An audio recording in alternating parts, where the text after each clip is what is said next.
ቤት ውስጥ ስም አላችሁ አይደል? ሌላ አሁን ለምሳሌ በረከት በቀለ፣ ሱራፌል በቀለ ከሚለው ውጪ ስማችሁ ማን ነው? የእሱ የበረከት ስም እንግዲህ ቅጥል ስሙ ሳይዘራው በቀለ ይባላል። ሳይዘራው በቀለ። ያንተስ? አረሙ በቀለ ይባላል። እኔን አታሽኝ ለማርቆስ አላውቅም እንዳትለኝ። እሺ በ8 ዓመቴ መፋቂያ እየሸጥኩኝ እተዳደር ነበር። አንቺ? አዎ እኔ በእንጨት ዙሪያ ናቸው።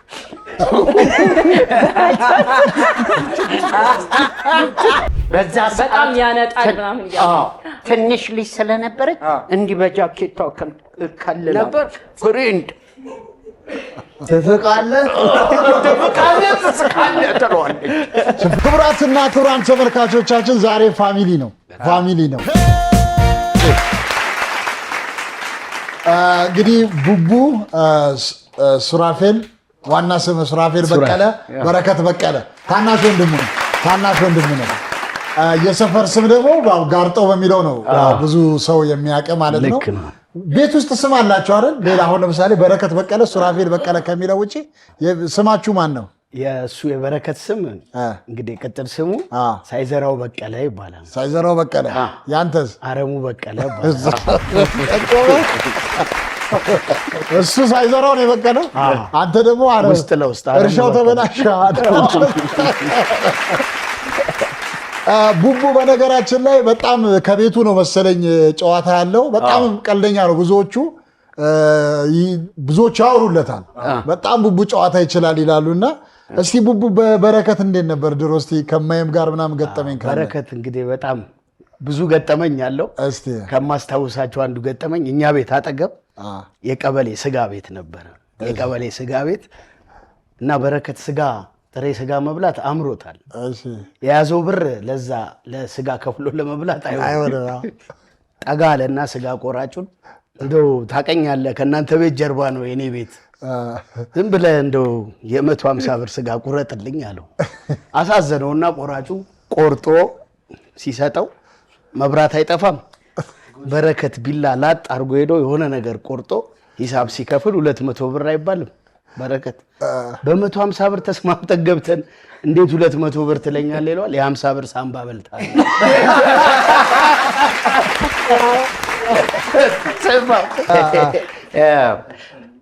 ቡቡዬ ጋርድነት ይሰራል። ቀልድም ከዘር ይመስለኛል፣ ሆድም እንደዛው። ጋርድነት ይሰራ የለ 2 ትልልቅ ፓስታ እና 10 ዳቦ 10 እንቁላል ይዞ ማታ አምሽቶ ነው ጋርድነት ይሰራል። ሲመጣ ቁርስ አንድ ላይ ስለው ከዚች ላይ እንደው ሌላ እስቲ። ኧረ በረከት ታሪከኛ ሰው። አንዴ ደግሞ የሆኑ ሰዎች እኛ ቤት አጠገብ ቤት ገዝተው ገቡና አሪፍ አድርገው ሰሩት። ያው የኛ የድሮ ቤት ስለሆነ የጭቃ ቤት በአጋጣሚ ያው ስም ይመሳሰል የለ ከሀብታሙ ልጅ ስም ጋር የበረከት ስም በረከትና ያኛውም የሀብታሙ ልጅ ስሙ በረከት እና በዛውም ጓደኛ ሆኑ። ያው ሰፈር አላማጅ ነው ሊያላምደው የሆነ ጥፋት አጥፍተው ሁለቱም በረከቶች የዛ ሰውዬ የሀብታሙ ልጅ አባት በረከትን ሽጉጥ አውጥቶ ሁለተኛ እዚህ ግቢ ብትገባ ነው በረከት የራሱ ልጅ ማለት ነው። በረከት የኛን በረከት ሁለተኛ እዚህ ግቢ ብትገባ በቃ ከልጄ ጋር ያለህን ጓደኝነት አቁማል። ከዛ የሆነ ሰዓት በቃ በረከት ከፍቶታል። እዛ ግቢ በመቅረቱ ብዙ ነገር ቀርቶበታል። ከዛ አንድ ቀን ቤት ቁጭ ብላ የሴትዮ የሀብታሙ ልጅ እናት በረከት ብላ ስትጣራ በአጥር ተንጠልጥሎ የገነቱን ነው የሲኦሉን አለ።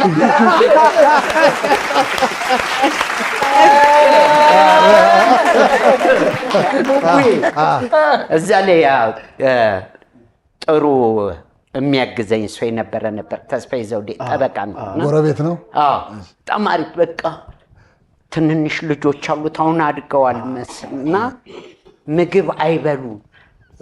ለምን? ምግብ በቃ እምቢ ነው የሚሉት። እኔ እሄዳለሁኝ ምንድነው አይ ምግብ አይበሉም እናትየው ስትለኝ በጣም ደግነች እናትየው። በቃ እኔ እያጫወትኩ አበላችኋለሁ ብዬ የሁለቱም ሳቀ ክፍት የለ የሀብታም ቤት ልጆቹን አጨብጭቡልኝ ለምን ምሳ ከጨረሱ ኬክ ምናምን ይገዛላቸዋል። ሽርሽርም ይሄዳሉ። ምግቡ ካለቀ እኔስ እዛ ኩርት ብዬ አንበሳ በሉኝ። አንበሳ ሲሉኝ የሁለቱንም ቀረቀቅ ከዛ ባዶ ቀይዘው ይሄዳሉ። ጨረሱ። እኔ እየወፈርኩኝ እነሱ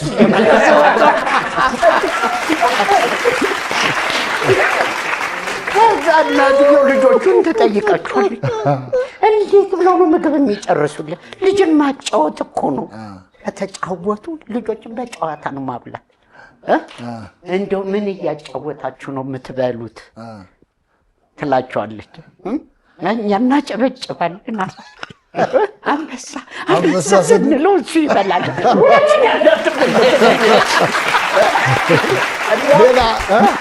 የዛ ቤት ብዙ ነው። ልክ እንደገቡ ሀብታሞች ናቸው። ቤት ውስጥ መጀመሪያ ጎርጓዳ ሳህን ይዤ ነው፣ እኛ ጎረቤት ነው ያሉት። ጎርጓዳ ሳህን ይዤ ነው የሄድኩት። ባዶን ኮኮ ምንድነው ወጥ መዋጮ አለ። የሰፈሩን ባህሪ ወጥ መዋጮ ብለህ? አዎ እንዴ የኛ ቤትን ወጥ እበላለሁ እንዴ? የሚገርም ሌላ ምን አንድ ጨምረልን እስኪ። በረከት እዛ እኛ ቤት አጠገብ ድራፍት ቤት ምናምን አለ እና ዱለትም ምናምን ይሸጣል። ያው ጠዋት ላይ ያው በረከት አንድ ሁለት ሊል ገብቶ ሴትዮዋ በጣም ደንበኛው ናቸው፣ ያው የቤቱ ባለቤት ማለት ነው። እና በረከት ምን ይላቸዋል ለሌላ ፍሬንዱ ነው እሳቸውን እንትን የሚለው ዱለት አዘው እየበሉ ልጁን የዛሬው እንጀራቸው ደግሞ አይን የለውም ሲሉት አይሰሙትም። ሴትዮዋ በረከት ምራኝ እንጂ ምራኝ በጣም ቡቡስ በኋላ ምን እንጫወታለን። ስለመጣ እጅግ አድርገን እናመሰግናለን። ሜላት ማርቆስ ባለፈው እንግዲህ ከኒው ጄኔሬሽን ዩኒቨርሲቲ እንግዲህ በዲግሪ ተመርቃ ሄደን ሂልተን ሆቴል እጅግ አድምቀንላት ነበረ። ከዛም በኋላም የፕሮግራም መደራረብ ሆኖ አልጋበዝናትም። ዛሬ ጋብዘናታል። እጅግ በጣም ደስ ብሎናል።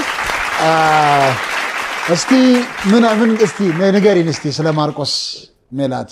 እሺ ያው አክብራችሁኝ ስለጠራችሁኝ በመጀመሪያ በጣም አመሰግናለሁ። ያው ማርቆስ እንዳለው ነው ቅድም ብዙም የልጅነት ጊዜን አብሮኝ ባያሳልፍም በነበርንበት ጊዜ አንድ ላይ በጣም ጥሩ አስተዋይ አባት ነበረ። ያው እንደምታዩት ቀልደኛ አይደለም። ከዚህ በፊትም ተናግሬያለሁ። ቀልደኛ አባት አይደለም። ሃርድ ወርከር ነው። የስራ ሰው ነው። ብዙ ስራዎችን ይሰራል። ማደንቅለት ደስ የሚለኝ ነገር ውስጥ እኔን አታሽኝ ማርቆስ አላውቅም እንዳትለኝ። እሺ በ8 ዓመቴ መፋቂያ እየሸጥኩኝ እተዳደር ነበረ። አንቺ? አዎ እኔ በእንጨት ዙሪያ ናቸው።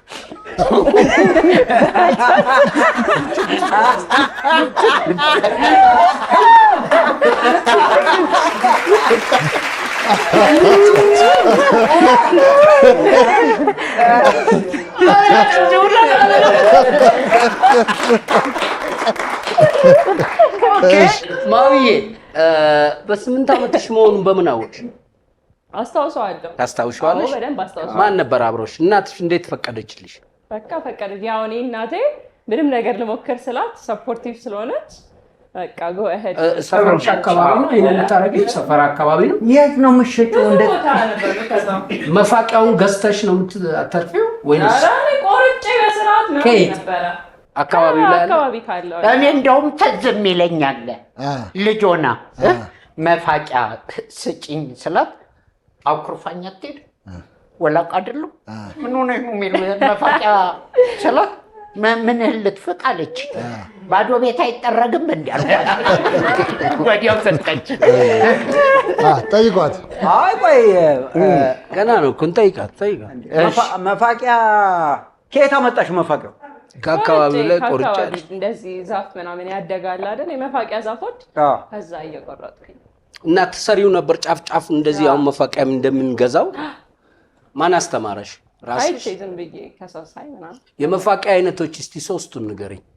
መፋቂያ የሚሸጡ ሰዎች የመፋቂያውን አይነት ያስመርጡሻል። አንተ ማለት ያቺ ነገር ስራ ምናምን ያቺ ነገር የሚለዋል።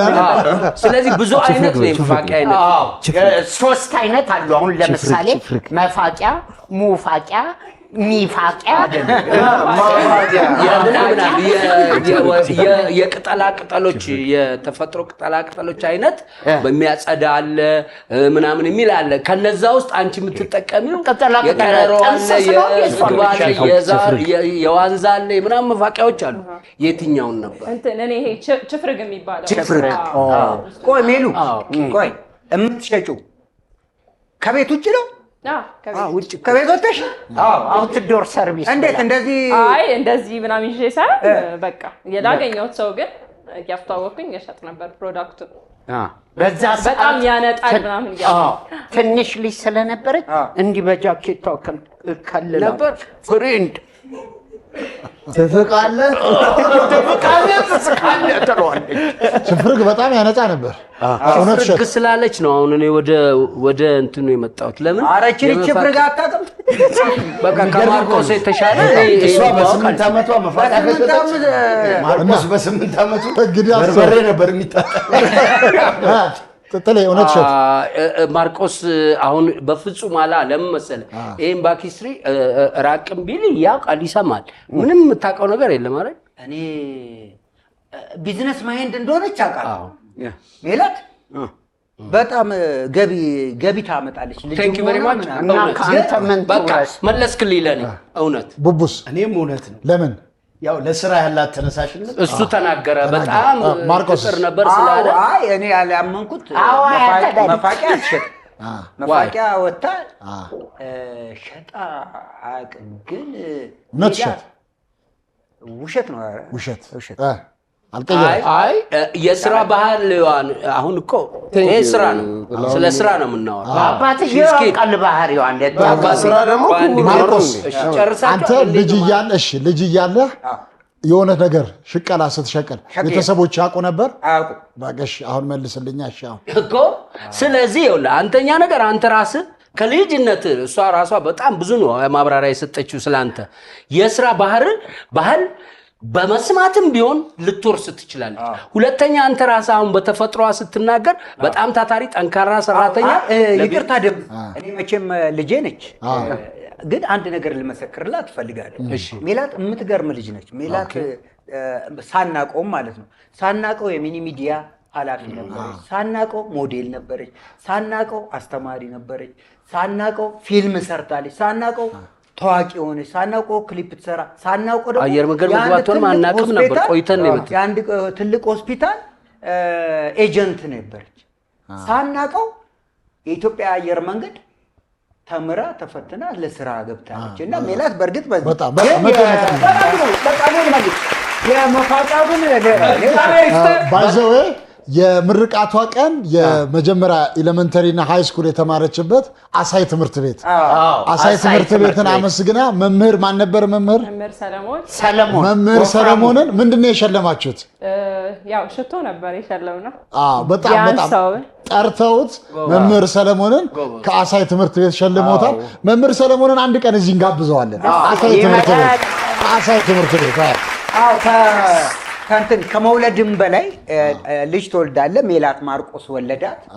ከኔ ከመውለድ በላይ ደግሞ ህይወቷን ጥሩ እንድትመራ ጥሩ አእምሮ ጥሩ ጭንቅላት እንዲኖራት ደግሞ መምህር ሰለሞን እንደገና ወለዳት። በጣም መምህር ሰለሞን ከአሳይ ትምህርት ቤት እውነት ሸት። አሁን ወደ እውነቱ እንምጣ። ላሳምነው የምፈልገው ነገር ሳታውቀው 8 ነገር ነው የነገርከኝ። ሳታውቀው አንተ እኛ ሳናውቀው ውስጥ ለውስጥ እሷ ታዋቂ ነበረች፣ ሚኒ ሚዲያ ነበረች፣ ተፈትናለች ዩኒቨርሲቲ ጋር። ሳታውቀው መፋቂያ ሸጣለች። እውነት ቡቡ? እኔም እንደዛ እውነት። ማርቆስ ምን ላድርግ? እውነት። እሺ ሜላት በ8 ዓመቴ ላይ መፋቂያ ሻጭ ነበርኩ ያለችውን የሥራ ባህል ተምሬ ማለት ነው። ጥሌ ቡቡና ማርቆስ እውነት ነው ብለዋል። አሁን ሜላት ያወራችው ነገር እውነት ነው ውሸት ነው?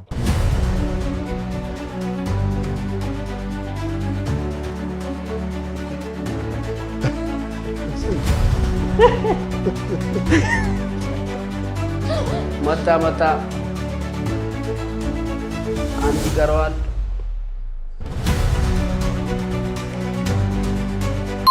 እውነት ነው።